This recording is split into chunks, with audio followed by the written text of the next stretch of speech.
ಹಿರಿಯರಿಗೆ ಇವತ್ತು ನೋಟಿಸ್ ಕೊಟ್ಟಿದ್ದಾರೆ ಅಂತ ಕೇಳಿದ್ದೀನಿ.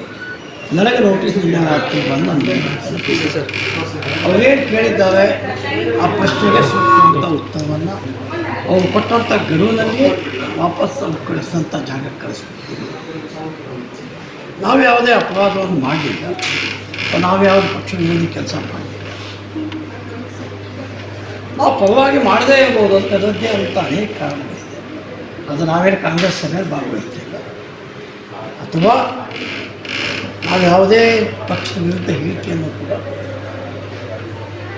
ಹೆಬ್ಬಾರವರು ಹಿಂದೆ ಚುನಾವಣಾ ಸಂದರ್ಭದಲ್ಲಿ ಅನ್ಯಾಯದ ಬಗ್ಗೆ ಮತ್ತು ಪಕ್ಷದವರೇ ಮಾಡಿದ ಅನ್ಯಾಯದ ಬಗ್ಗೆ ಹೈಕಮಾಂಡಿಗೆ ದೂರನ್ನು ನೀಡಿದ್ರಿ. ಆದರೆ ಅದು ಯಾವುದೋ ಕ್ರಮ ಪತ್ರದ ಮುಖೇನವೇ ತಿಳಿಸಿದ್ದೇನೆ, ಪತ್ರದ ಮುಖೇನವೇ ತಿಳಿಸಿದ್ದೇನೆ. ಅವೆಲ್ಲ ನೋವುಗಳೇ ಈ ಕಾರಣ, ಈ ಪರಿಸ್ಥಿತಿಗೆ ಕಾರಣ. ಇದು ಒಂದು ಭಾಗ.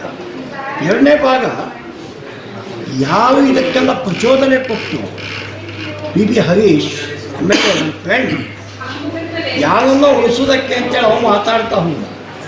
ಅದು ಆ ನಾಯಕರಿಗೆ ಏನೂ ಮಾಡಲಿಲ್ಲ. ವಾಚಾಂಗೋಚರವಾಗಿ ಪಕ್ಷ ಅಧ್ಯಕ್ಷರು ಬೈದರು, ವಾಚಾಂಗೋಚರವಾಗಿ ಪಕ್ಷ ಮಹಾನಾಯಕರಿಗೆಲ್ಲ ಬೈದರು. ಅವ್ರ ಮೇಲೆ ಏನೂ ಕ್ರಮ ಆಗಿಲ್ಲ. ರೇಣುಕಾಚಾರ್ಯ ಯಾರನ್ನೋ ಗೌರವಿಸಬೇಕು, ಯಾರನ್ನೋ ಬದುಕಿಸಬೇಕು ಅಂತೇಳಿ ರಸ್ತೆಗಳ ಬಿದ್ದು ಬೈದಾಡಿದರು. ಅವ್ರ ಬಗ್ಗೆ ಯಾರು ಏನೂ ಮಾಡಲಿಲ್ಲ.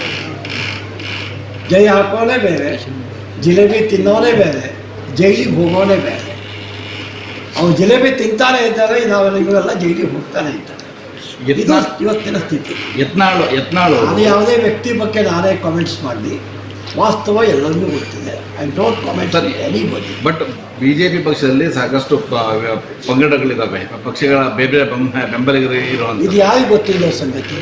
ಬಿಜೆಪಿಗೂ ಗೊತ್ತಿದ್ದ ಸಂಗತಿ, ಇದರ ಕದ್ಮುಚ್ಚಿರ್ತಕ್ಕಂಥ ಸಂಗತಿ ಅಲ್ಲ. ಎಲ್ಲರಿಗೂ ಬಿಜೆಪಿಗೆ ಭಸ್ಮಾಸುರ ಕೈ ಇಟ್ಟಿದ್ದಾನ ಅಂತ ಅದು ನನ್ನ ಮಾಹಿತಿ ಇಲ್ಲ. ಸರ್